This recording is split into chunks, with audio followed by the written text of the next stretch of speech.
السلام علیکم ویورز، میرا نام عطاء الرحمن اور آپ دیکھ رہے ہیں عطاء بخاری یوٹیوب چینل۔ قرآن کریم کی مسلسل ایکسپوزیشن کے سلسلے میں آج ہم سورہ البقرہ کی آیت نمبر 36 پہ ہیں۔ تو قصہ آدم چلا جا رہا ہے، تو پیچھے سے جو ویڈیوز ہیں وہ ترتیب کے ساتھ آ رہے ہیں۔ پہلے آپ ان کو بھی آپ نے دیکھا ہوگا، اگر نہیں تو ان کو دیکھ لیں کیونکہ ہم رپیٹ نہیں کر سکتے۔ تو یہاں پر بات یہ شروع ہو رہی ہے کہ 36 نمبر کی آیت ہے، فَأَزَلَّهُمُ الشَّيْطَانُ عَنْهَا فَأَخْرَجَهُمَا مِمَّا كَانَ فِيهِ۔ اب بات یہ ہو رہی ہے کہ پیچھے بتایا گیا کہ جو انسان تھے پہلے وہ ایک برادری کے طور پر رہ رہے تھے، تو کسی نے زمین پہ قبضہ نہیں کیا ہوا تھا، زمین کی پیداوار کے اوپر قبضہ نہیں کیا ہوا تھا، تو کسی کا کسی سے کوئی مشاجرت یعنی اختلاف نہیں تھا، تو یہ جنتی زندگی میں رہ رہے تھے۔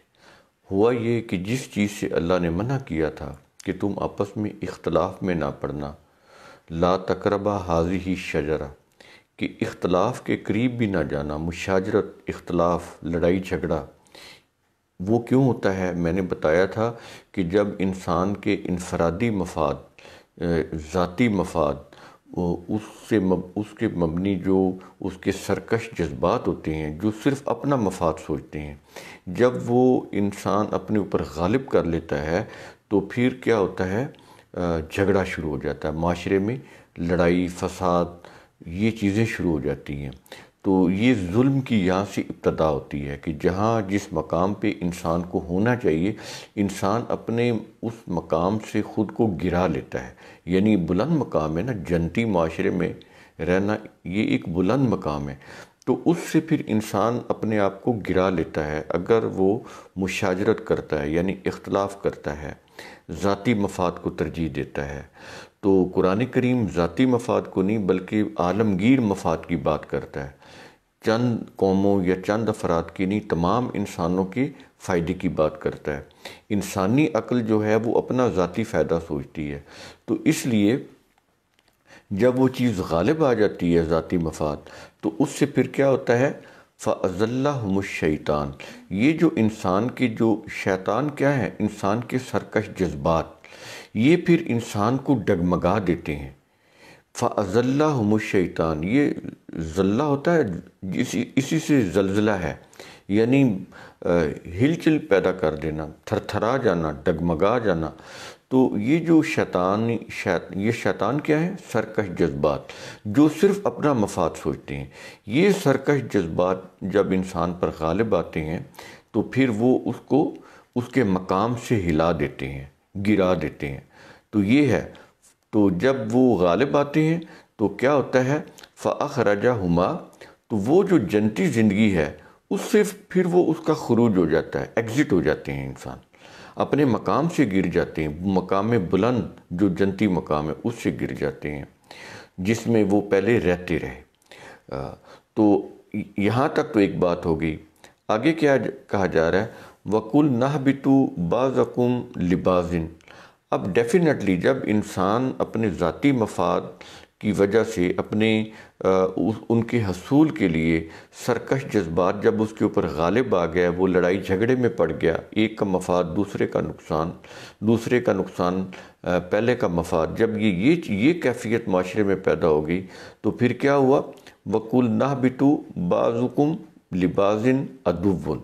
ایک تو یہاں پر اہبطو جو لفظ ہے نا، وَقُلْ نَهْبِطُوا، یہ اہبطو کیا ہے؟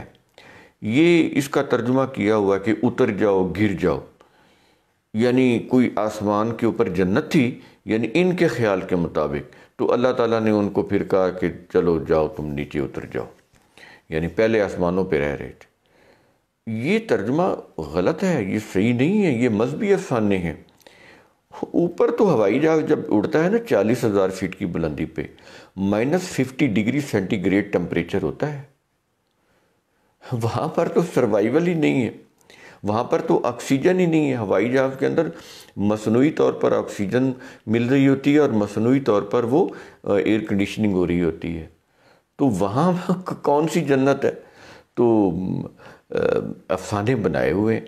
تو یہ جو لفظ ہے نا کہ اہبطو، یہ اوپر سے نیچے زمین پر گرنا نہیں ہے. اس کا دیکھیں نا، میں کوئی شخص آپ سے دھوکہ کرتا ہے تو آپ کیا کہتے ہیں کہ تم میری نظروں سے گر گئے ہو. وہ کوئی فزیکلی وہ نظروں میں نہیں بیٹھا ہوتا تھا تو وہ زمین پہ گر گیا. یہ زبان ہے، لینگویج ہے، انسانوں کی زبان ہے، اللہ کا انتخاب ہے.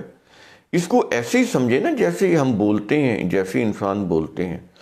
تو یہ اہبطو ہے، جو مقام بلند تھا اس سے گر گیا انسان. کوئی اوپر سے زمین پہ نہیں گرا، زمین پہ ہی تھا تو اپنے مقام سے گر گیا. یہ ہے اس کا معنی. اس کو ذرا اچھی طرح سے سمجھیں. جب یہ اپنے مقام بلند سے گرا ہے تو کیا ہوا؟ بعضکم لبعض عدو، تو پھر ان کے آپس میں دشمنی ہوگی یا دعوت ہوگی.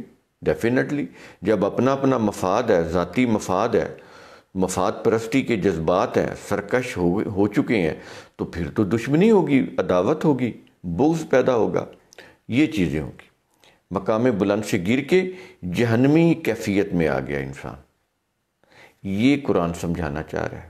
اور آگے کہہ رہا ہے وَلَكُمْ فِي الْأَرْضِ مُسْتَقَرٌ. اب سلوشن دے رہا ہے. وہ کہتا ہے تم نے غلطی کر لی، ٹھیک ہے، تمہیں ہم نے ارادہ اور اختیار دیا، تم نے غلطی کی کہ تم اپنے جو مقام بلند تھے اس سے گر گئے. میں نے پیچھے بتا چکا ہوں، بار بار رپیٹ نہیں کریں گے کہ مقام بلند کیا ہوتا ہے اور وہ کیسے گرا ہے.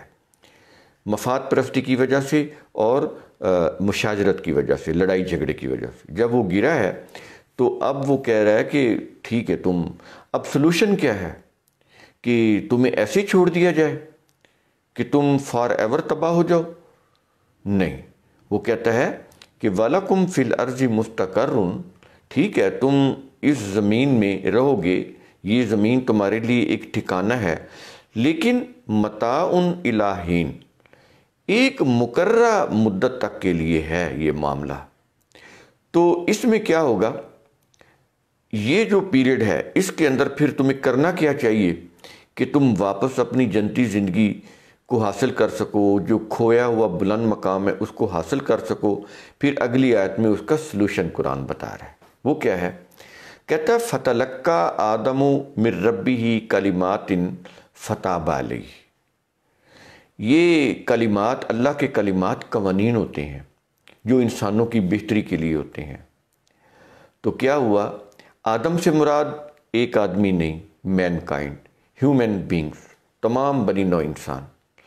تو کہتا ہے ہم نے بنی نوع انسانی کو جو اپنا مقام کھو چکی، ذاتی مفاد پرستیوں میں پڑھ کے، سرکش جذبات سے مغلوب ہو کر آپس میں دشمنی ڈال کر اپنے مفاد کے لیے، اپنے مفاد کے لیے، تو پھر ہم نے کہا کہ رہنا تو تم نے ایک معینہ مدت تک ہے زمین میں، تو پھر یوں کرو، یہ کھویا ہوا مقام حاصل کرنے کے لیے، مقام بلند میں کو حاصل کرنے کے لیے کیا کرو کہ جو اللہ کے جو کلمات ہیں، اس کی جو وحی ہے، اس کے جو قوانین ہیں، اس کی جو ویلیوز، جو اقدار ہیں، جو قرآن کے اندر ہم نے بیان کی ہیں، تو وہ کہتا ہے کہ ان کو فالو کرو.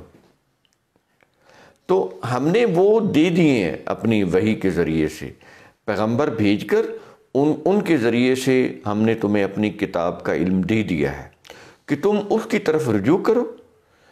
اپنی جو نظام تم نے اپنی مفاد پرستی کے بنائے ہیں، سیاسی، معاشی، مذہبی، اس کو ختم کرو. اپنے سیاسی، معاشی، مذہبی نظام جو ہیں ان کو ختم کر کے، اپنی مرضی کے جو بنائے ہوئے ہیں ان کو ختم کر کے اللہ کے جو قوانین اور ضابطے ہیں ان کے مطابق بناؤ. یہ ہے فتلقى آدم من ربہ. یہاں پر رب ہی ہے، رب یعنی انسانوں کی نشو و نما کرنے والا. تو کہتا ہے کہ یہ قوانین اس نے دیے ہیں جو انسانوں کی نشو و نما کرنے والا ہے. تمہارے لیے جس نے سامان رزق کارخانہ کائنات میں اس نے پیدا کر رکھا ہے، اس کا انتظام کر رکھا ہے. تم بیج بوتے ہو، کتنی سرسبز فضل اگتی ہے، کتنے پھل لگتے ہیں اس کے ساتھ. تو کہتا ہے کہ اس کے قوانین کی طرف تم رجوع کرو تو تم پھر وہ نظام دوبارہ اس کے اوپر آ جاؤ جو اللہ نے تمہاری بہتری کے لیے دیا ہے. اپنی مرضی کا، مفاد پرستی کا نظام، وہ سیاسی ہو، معاشی ہو، مذہبی ہو، معاشرتی ہو، کوئی بھی ہو، وہ چھوڑ دو. تو یہ جو چیزیں ہیں ان کو اللہ کے قوانین کے مطابق امپلیمنٹ کرو، ان کے اندر اللہ کے قوانین کو لے کر آؤ. تو پھر کیا ہو جائے گا، تم واپس اسی بلند مقام کی طرف چلے جاؤ گے، اسی جنت کا جو بلند مقام ہے، جنتی زندگی کا. میں جنتی زندگی کہہ رہا ہوں، پھر جنت کہیں گے تو وہ آخرت کی جنت ذہن میں آ جاتی ہے، میں اس لیے جنتی زندگی کہہ رہا ہوں. تو جب تم ان قوانین کو فالو کر کے اپنے سیاسی، معاشی، مذہبی نظام بناؤ گے، معاشرتی نظام بناؤ گے، تو تم دوبارہ سے پھر تم مقام بلند حاصل کر لو گے. پھر تمہاری زندگی جنتی زندگی بن جائے گی، خوشحالی آ جائے گی، پروگرس کرنے لگو گے.